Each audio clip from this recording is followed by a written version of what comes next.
This is Cerebral Cinema. Movies of the mind. At 10 o'clock on a Monday night, a man in the uniform of a sergeant of police walks down a dark side street and enters a small hardware store. Hey, anybody in the store? Coming, mister, coming. Gotta wait for service, pal. We're just close. Holy smokes, a cop. I'm looking for Laurie Evans. He's my old man. Well, what do you want to see him for? It isn't a pinch, kid, just a friendly visit. Laurie and I used to be pals long time ago. Oh, I see. They call me Steve. Pop! Hey, Pop, come on out. Oh, there's Steve. We got a visitor, Pop. Pull down your glasses and take a gander. Hello, Laurie. Yes. Cass Malone. Say, Pop. Go ahead, Steve. Look up. But go to bed. Oh, gosh. All right. So long, Sergeant. Good night, Steve. Well, Cass, you finally located me, huh? Yeah. What's the cop's uniform for? This is a cover-up for a job us two are going to pull tonight. Oh, can't you leave me alone? I've been straight for 10 years. I haven't done a job since... Since the St. Louis deal, huh? I lost my thumb in St. Louis, but you lost your nerve. Maybe. Anyway, I'm straight and I'm staying. Listen, Laurie, I've been a long time finding you. Don't think I'm going to let you back out now. All I got to do is pass the word that good old Laurie Evans is here running a hardware joint on me. Okay. What's the deal? You're going to help me crack a safe tonight, Laurie. Now, there's nothing much in that safe but a list of names. Names? 20,000 names. And you're going to help me grab every one of them. Is that you, Waldo? I ain't Waldo, honey, but maybe I'll do. Oh, I'm sorry Mr. Carter won't be able to see you this morning. He'll see me good-looking. I'm from the government. One side, huh? See here, you can't force your way into Mr. Carter's office. What's going on? Oh, who's this? Nick, this... Mr. Carter, I'm from the government. I've got important business for you in this dispatch case. You have, huh? What's your name? Steve Evans. Mr. Evans, you're lying. Huh? Dispatch case is new. The letter's unscratched, but the price tag is still on it. Your clothes are new. Your Army discharge button is new. You're obviously a recently discharged soldier. What are you up to? Gosh. You sure tagged me. That's my business. Mr. Carter, I've got something for you in this case. Here. Hey, what's this? Yes. It's $800 cash, all I saved in the Army. Well, what's it for? I decided I'm going to learn how to be a detective. And you're going to teach me, Mr. Carter. For the love of... This is my entrance fee. And if it costs more, I'll get more. Hey, look here, Evans. This is impossible. I'm flattered and honored. You've got a Really- duty to us veterans, Mr. Carter. Of course, but... Well, I really can't discuss it with you now, Mr. Evans. I'm late in the case already. I've got to be running along. Great. My first lesson. I'll go along. Oh, all right. Come along, come along. We'll discuss this on the way. Well. Patsy, I'll be down at Irving Place at Matty. Safe burglary and murder. All right, kid. Hi, Matty. I'm here. Well, it's about time. I've been waiting a half hour for you. Who's this? This is Steve Evans. Wants me to teach him the detective business. Huh? I haven't had time to talk him out of it yet. Steve, this is Sergeant Matheson of the Homicide Squad. Hiya, Sergeant. Okay, Nick, stack the kid in the corner and get a load of this case. It's a Lulu. Go ahead. This is the business office of United Veterans Incorporated. It's a veterans organization that publishes a magazine for its boys. And last night, someone was admitted to this office and broke into the safe.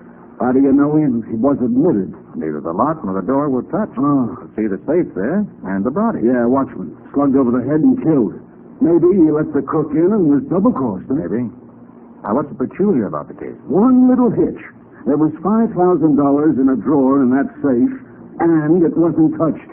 So? You know the only thing he lifted? The magazine subscription list. He stole 20,000 names and addresses. That's all. The guy must have been nuts. Who asked you? Sorry. Let's have a look at the safe. Very neat punch job, huh, Matty? Yeah. Dial knocked off the sledgehammer, spindle punched back, and the small socket's broken. The way of cracking a safe I haven't seen in a long time. Oh. Look at the edges of the broken sockets. Huh? Traces of rust. Not from the safe itself, but from the burglar tools. Yeah, it must have been an old set of tools. Huh? How can you tell? Look at the way the sockets are broken. Huh? 2 blows of a chisel to each bolt. Took a strong man to do that. Yeah, I noticed that. Found anything from the body? No, nothing. Next signs of the struggle. 2 blows on the head, that's all. Uh-huh. Watson was either tricked and then killed, I was an accessory and a double cross. The killer stole nothing but a list of names from the safe, and that's what he was after. And that makes this a very serious case. Yeah? Why, Mr. Carter? Because, Steve, back in 1932, when Washington announced that a bonus was to be paid war veterans, some crooks broke into the office of a veterans publication and stole a subscription list. Right after that, all veterans who were on that list were besieged with commons for every known form of confidence game. Holy smoke. Thousands of vets were cheated out of their bonus dollars. And this is the same setup. He's stolen names to form a sucker list that'll milk a fortune from veterans who have mustering out pay. And the list has got to be located before it starts circulating through the underworld. Well, how, for Pete's sake? With the man who cracked this safe. I'll identify him through my files. And we'll maybe be able to locate him. Come on. Sure, you got every card out, Patsy. Right, Nick. Well, Matty, explain to Steve how we keep files on crooks. Oh, I'm a veteran, Sergeant. All right. Now, listen, kid. Every crook uses a personal technique on a job, Steve. He never changed it. It's almost like an autograph. Here are the cards, Nick. Well, thanks, Patsy. Now, Steve, we're looking for a burglar who opens safes with a punch technique and who cracks bolts with a chisel rather than a wrench. Yeah. This technique is so unfamiliar to me, I'm sure he hasn't been active lately. All right, let's have him, Patsy. Adams, no record since 28, specialty blowtorch job. Brookman, no record since 34, specialty punch job. Take that card, Matty. He's a possibility. Okay. Dennison, no record since 29, specialty chopping job. That's a technique, Steve, of turning a safe over and chopping the bottom out. Dennison isn't our man. Right. Bugan, 37, specialty ripping job. That's ripping open a safe with a kind of giant can opener. No kidding. Dukin's not our man. And Oh, what's the matter, Patsy? you better read this one yourself, Nick. Maybe it's a coincidence, but then again, seeing what happened this morning. I see. Steve, what's your father's name? Laurie Evans. I see. Why'd you come to see me this morning? Well, I already told you I want to be a detective. You sure that's the reason? Not too late to tell the truth. Well, why would I lie to you, Mr. Carter? Where is your father? In the hardware store on Mayor Avenue. Hey, what is all this, Mr. Carter? Explanations will keep. Right now, we're all getting into my car and driving out to the hardware store. I've got to see Laurie Evans fast. Is this it, Steve? Yeah. Come on. Look, Nick, what's the kid's old man got to do with this? You'll see, Nettie. Open the door, Steve. Right. Store's empty. Where's your father? Oh, he's probably in the back of the store. Call him. Hey, Pop, we got somebody here to see you. Wait a minute, Nick. Yes, what is it, Patsy? On the floor here, behind the counter. Behind the... Holy smoke. Nick. Pop, what's happened to him? Pop! He's dead, Steve. Been murdered. Behind the sales counter of the Evans hardware store in Brooklyn, Nick examines the body of Laurie Evans while Patsy, Matty, and Steve Evans watch. Laurie Evans was in a fight before he was killed. Yeah, look at the scratches on his hands and face. The fight right behind this counter. See the nail kegs and tools knocked off the shelves? Yeah. And he was thrown down here. I wish I'd been here. Head struck that sack of plaster of Paris, splitting it open. The killer grabbed a screwdriver and stabbed Laurie with tremendous force. Killed him almost instantly. But why, Mr. Carter, why? Steve, you'll have to know the truth sooner or later. Here's the card from my files that led me to ask you about your father. Laurie Evans, inactive since 1935. Specialty punch jobs. Further characteristics: cracked safe bolts with chisel. Does not... This isn't true. My father isn't a crook. He never was. Steve, it's the truth. There's no question, kid, your old man pulled a veteran job last night. That's a lie. He's got an alibi for last night. What He alibi? was with a friend of his, a cop, Sergeant Malone. And he That's came the here. answer to the burglary, Matty. I was wondering how Evans got into that office to watch them was duped. Evans was with a pal in police uniform. Well, how do you know the guy with him was a crook? Why was he a real cop? Because you left a signature here. What do you mean? Look, where the plaster of Paris that's spilled on the floor, there's a handprint on it. A right hand with a thumb missing. A policeman can't stay on the active force with a right thumb missing. You're right, Nick.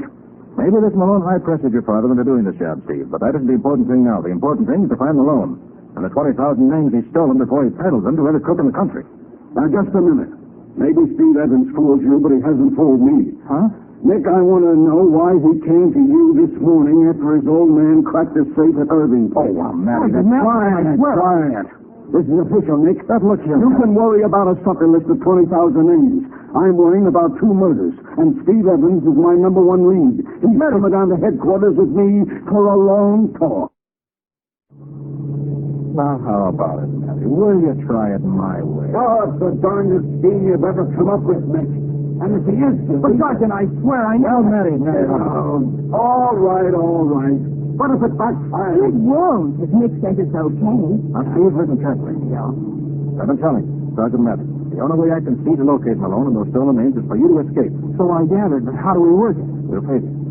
After you escape, take the northbound subway to Isham Park. Yeah. Get out of Isham and take the ferry across the river. From the ferry landing, strike north along the Reservoir Road. Got that? Yeah. When you reach a town called Hessian Courthouse, give yourself up to the police. Pick myself up. But I thought you were in the Army. Do you have to understand orders to follow them? No, Mr. Carter. Very well. You've got to get through to Hessian Courthouse, Chief. You've got to follow the route I've scheduled, no matter what happens. Oh, yes. One important thing. Wear a pair of gloves. A pair of gloves? Yes. All right, I'll do it, Mr. Carter. Just police headquarters coming up. When we get out of the car, we've got to put on a good show for the benefit of any onlookers. If you hit me in the jaw, then run. I'll make sure to fall against Matty so it looks good. Duck down to the subway and get going. Yes, sir. All out far as we go. Matty, you're a fool. I don't know whether Steve is guilty or not, but the important thing is... You're not arresting me! Hey, come back here! Watch out, Nick! The kid's getting away! Get off, will you? Hey, what happened? Stop that man! Stop him! He's gone, Nick. Good. The way take it. Now let's get to work. Ladies and gentlemen, this is Nick Carter. I'm broadcasting from my car by shortwave. Your local station has kindly consented to relay this announcement to help in the search for Steve Evans, suspect in the murder of a watchman at Irving Place, and his father, Laurie Evans, in a hardware store in Brooklyn. Steve Evans has escaped police custody and is at large in the city. He is 20 years old, of medium height, red hair, brown eyes. He is wearing gray suit, gray hat, blue overcoat. He has lost the thumb from his right hand. When last seen, Steve Evans was on the subway headed north toward Isham Park. Please communicate any information to me at once. There is a reward for his capture. Hey, buddy. Did you hear that announcement on the air? Huh? What announcement? I heard it just before I got on at the last station. Nick Carter's offering a big reward for a killer. Whole city's buzzing around trying to grab it. Yeah? Who's he looking for? A guy named Steve Evans. Killed his old man, they say. He killed his old man. Carter said that. Yeah, and a night watchman. Oh, he's a guy about medium height, say like you, and he's got red hair like you too. Hey, let me see your right hand. What for? Never mind what for. Take off your glove and let me see your right hand. Sorry, Mac. This is my station. So long. Hey, stop him! Stop him! That guy's the killer! He's the one trying to drop him to the reward warrant! Somebody stop him! He's getting away! I gotta hide someplace. Get up out of the station so I can park.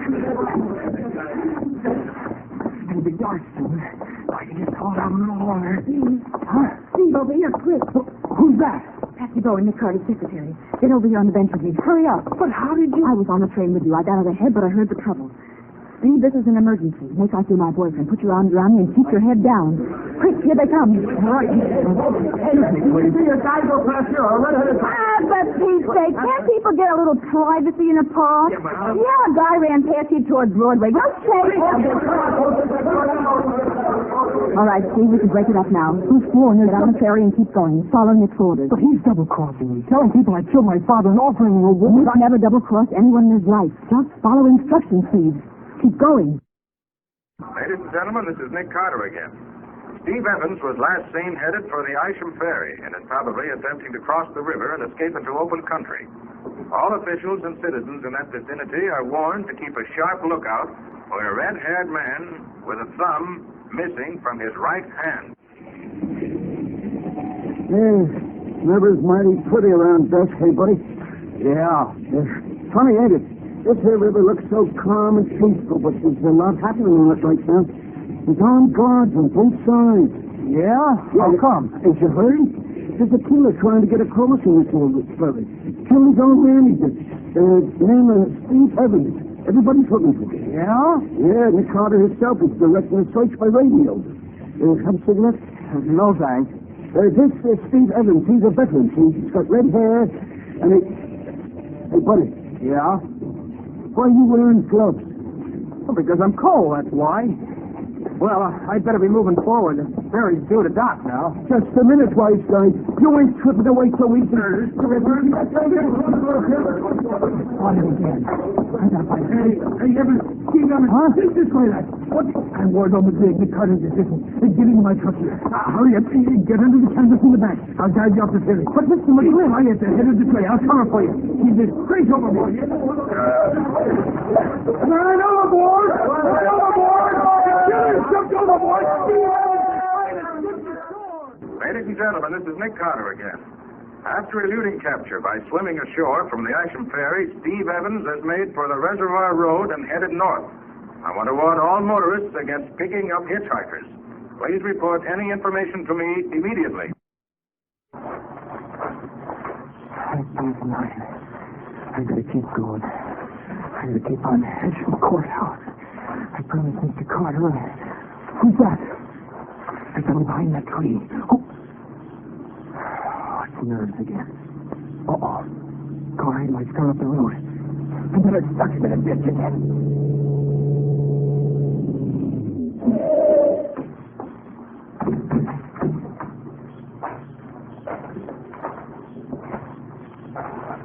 All right, kid. Come out of the ditch. Malone. Yeah.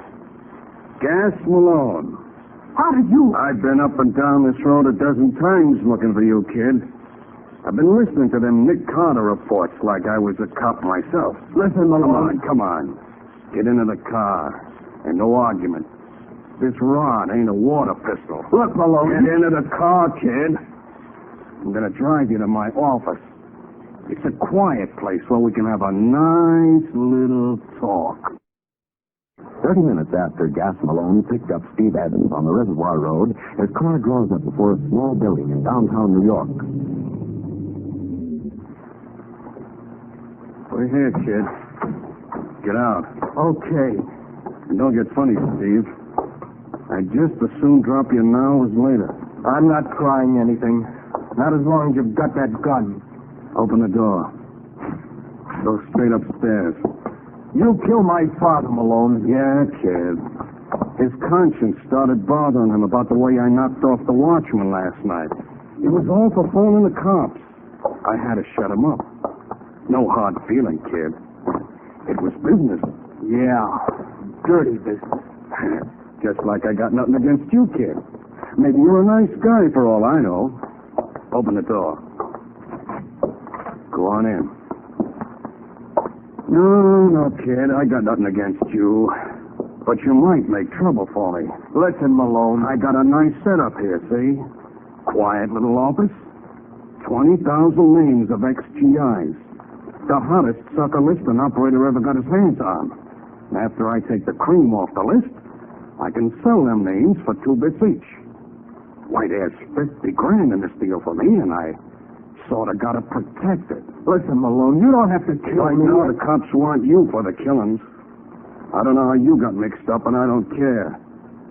Just as soon leave you to handle the mess yourself, except for one thing. What? How come they said you was missing a thumb? They said I was missing a Yeah, thumb? how come? What'd you tell them? I never told them nothing. Now, look. This is the clutch, kid. We're all alone here. You, me, and this gun. Now, I want some answers. What about the thumb? Honest, Malone, I don't... Hey! Missed you that time, Steve, but I'll take better aim the next time. Why'd the cops say you was missing a thumb, Steve? That's a trap. Malone, don't try to shoot him out. I warned you. Pick up his gun, Steve. Okay. Sorry I was late getting up the stairs, but the door of the luggage compartment of Malone's car jammed on me. It took time for me to get out. Hey, Carl. Oh, stop your whining, Malone. I just put a bullet through your left hand, that's all. Maybe you'll lose that thumb, too. But it won't make any difference to you when you're in the chair. Mr. Carter, I still don't understand why I had to go through that whole routine. You were bait, Steve. Sure, buddy, just bait. But why? Well, you see, Steve, it would have been impossible to track Malone down in time to stop him from using those stolen names. So instead of looking for him, I made him look for me and lead me to the stolen names. Yeah, but he was looking for me. Naturally, that's what I wanted. So I stirred up a big fuss, made broadcasts every 15 minutes, kept stressing the fact that you had a missing thumb. Well, that's what I don't get. Malone believed the police were after you, but he couldn't understand about that thumb. Finally, his curiosity got the better of him. He had to find you and ask you about it. Oh. I made sure he'd know where to find you. But he might have killed me. Not until he found out what he wanted to know. And I felt sure he wouldn't try anything where he picked you up because there might be police around. And don't forget, Steve, I followed you up the reservoir road, hiding in the brush behind you. And that was you behind that tree. Right? As soon as I heard Malone say he was going to drive you to his office, I slipped into the baggage compartment of his car while he was talking to you. Because his office is what I wanted to locate. I passed you 7 times on the road, Steve. I was in Nick's Roadster. My, how fast you dove into the ditch. Didn't you spot me, Steve boy? Old Waldo passed you twice in that truck. Once he hid behind the billboard, and once he got behind the detour sign. Holy smoke. Hey, Mr. Carter, is this what detectives have to do all the time? Most of the time. Which brings up the original question of your taking lessons from me. Now, look. You don't have to say anything, Mr. Carter. None of this business of being a detective for me. You know what I'm going to do? Get myself a nice, easy job. I'm going to re-enlist in the Army. Cerebral Cinema hopes you have enjoyed this movie of the mind.